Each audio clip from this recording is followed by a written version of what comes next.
शासकीय माध्यमिक विद्यालय मानपुरा में हर्षोल्लास और विदाई की आत्मीयता के बीच एक विशेष कार्यक्रम का आयोजन किया गया।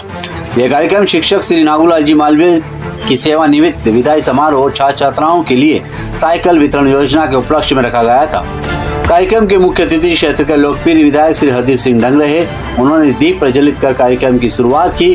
अपने संबोधन में विधायक ने शिक्षा के महत्व पर जोर देते हुए कहा कि शिक्षक समाज का दर्पण होते हैं और श्री मालवीय जी ने अपने सेवाओं से इस विद्यालय को जो योगदान दिए वह सराहनीय है। सम्मानजनक विदाई और सेवानिवृत्त रहे श्री नागूलाल जी मालवीय का विद्यालय परिवार और अतिथियों द्वारा साल, श्रीफल और स्मृति चिन्ह भेंटकर सम्मान भी किया गया।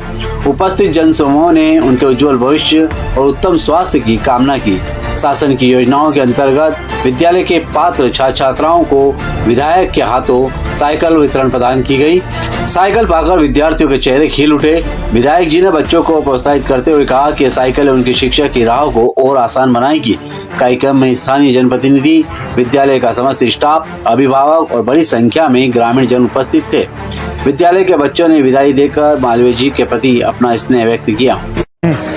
अब विदाई समारोह में जब आए हैं शिक्षक के, आपकी नजर में शिक्षक का क्या महत्व है?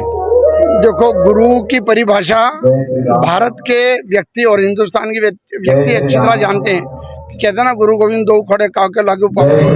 बलियारी आपकी जो गोविंद जो आपने बताया, मतलब कि एक गुरु ही भगवान के दर्शन कराता है और मार्गदर्शन देता है, और गुरु की उपमा और उसकी महिमा अपरंपार है। मैं इसीलिए एक हमारे जो गुरु जी हैं मालवीय जी, उनके उसमें आया था और बड़ी प्रसन्नता है कि जिस विचारधारा से वो जुड़े हुए हैं और जो सेवाएं उन्होंने दी, इसलिए उनको बधाई देने आए थे।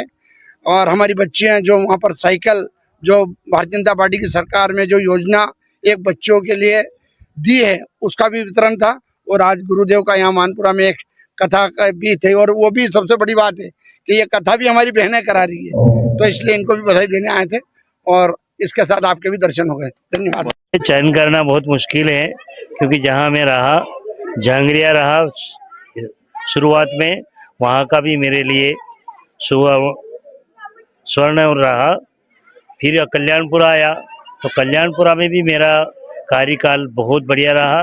फिर मानपुरा आया तो मानपुरा में भी कुछ गड़बड़ी चल रही थी, तो उसको भी थोड़ा सुधार के तो यहाँ जो साफ स्वच्छ वातावरण किया और विद्यालय का जो अच्छा वातावरण तैयार किया।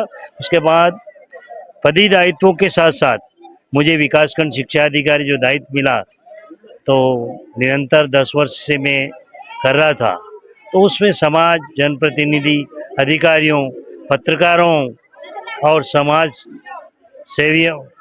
सेवकों और सभी का मुझे अपार सहयोग मिला।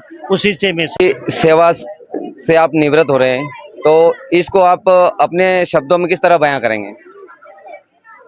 मेरा जो 44 वर्ष की लगातार सेवा हो गई, सेवा अपने जो ईमानदारी हो उससे किया, और 44 साल सफलतम हुए। 10 साल मेरे विकासखंड शिक्षा अधिकारी के रूप में जो हुए, उनमें भी मुझे जनप्रतिनिधि, अधिकारियों, शिक्षकों, पालकों, बालकों और समाज का बहुत सहयोग मिला। और शैक्षणिक गतिविधियों में भी मैं जहाँ रहा वहाँ ईमानदारी से काम किया और बच्चों को आगे बढ़ाने का प्रयत्न किया। अच्छा, ऐसा कौन सा पल रहा आपके शिक्षा क्षेत्र में जो आपको हमेशा याद रहेगा? मेरे जो कार्यकाल में बच्चों में ये बदलाव आया कि पहले तो मेरिट को कोई समझते नहीं थे, पर मेरिट और हर जगह पार्टिसिपेशन करना और प्रतिस्पर्धा की भावना बच्चों में पैदा हुई, और जैसे युग के साथ बदलना, उसी प्रकार से बच्चे बदल रहे हैं और बच्चे ऊंचाइयों को छूने को आतुर हैं। आप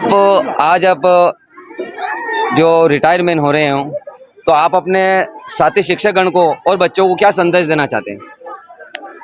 मैं यही संदेश दूंगा मेरे शिक्षक साथियों को कि वो समय पे आए और समय पे सारा काम निपटाए।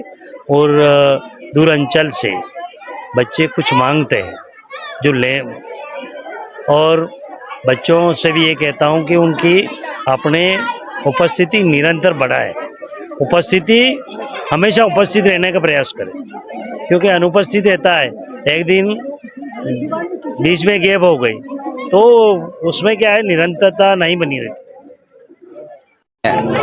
क्या भावनाएं आपकी रिटायरमेंट के बाद में? देश के लिए कि हमारा राष्ट्र सबल हो और जो हमारा राष्ट्र है तो विश्व गुरु बने, तो ऐसा वातावरण तैयार हो। बहुत बहुत धन्यवाद।